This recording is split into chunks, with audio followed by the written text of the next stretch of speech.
I was yelling to God, "You are not a just God.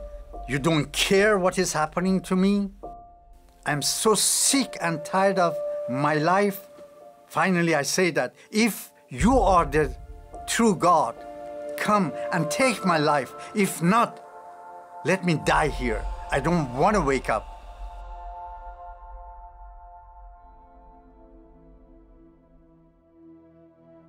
Iran, before the revolution, it was really a quiet country, very peaceful. When the Islamic revolution happened in 1979, I left Iran and moved to Denmark. The very first day when I came to Denmark, it was snow falling, cold, very cold. And I was sitting in my room all alone, crying, really crying, literally crying, and called my mom. I said, "Mom, I want to come back home.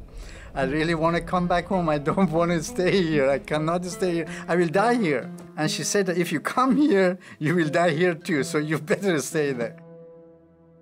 I tried to feel the loneliness by making myself busy and making money. I had a house in Bali, Indonesia. Didn't make me happy.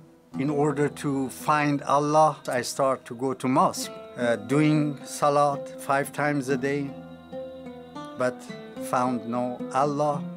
And then I went to other religion, Buddhist and Hinduism, Krishna, name it. But no God. But still, the feeling of loneliness and emptiness was there. My neighbor back in Bali, Indonesia, they were really unbelievably nice and loving. The first day, they knocked my door and came with food and tried to make friendship with me. They also tried to get me into church.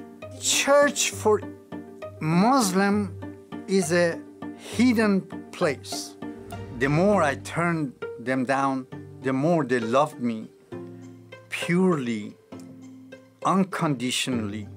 And finally, I gave up. I said, "Okay, and I want to see that what your Jesus want to do to me.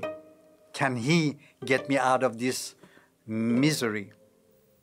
When I came in the church, I saw this guy. Now he told to whole congregation, 4,000 people, "You will be touched by God in different way."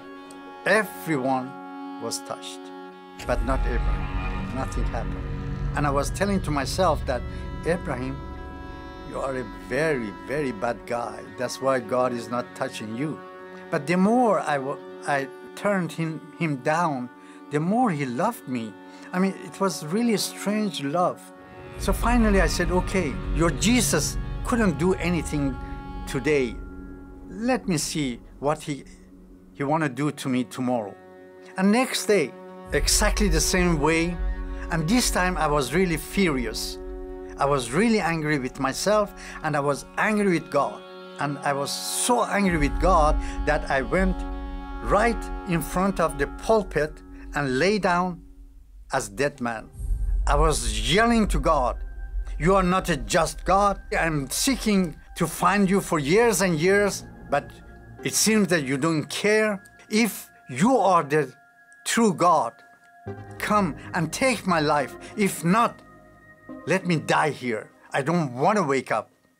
After 10 minutes, I heard a voice, "Ibrahim, you don't want your life? I will take your life for my glory." I felt hands start to touch my head. I thought that some of these 4,000 people felt sorry for me and came to me just to give me comfort. I opened one of my eyes, seeing that who is this? Nobody here, this side. And then I opened my left eye, nobody here. And when I opened my eyes and tried to stand on my feet, I couldn't stand on my feet. And the whole church was empty. And I was born again at that day. God made us in such a way with vacuum that only God can fill it. No money, no children or mother or father. Only God Himself need to feel that. And this same Jesus is now visiting Muslims. Before the revolution in 1979, Iran had only a handful Christians. 35 plus years after the revolution, we have more than 2.5 million Iranian Christians.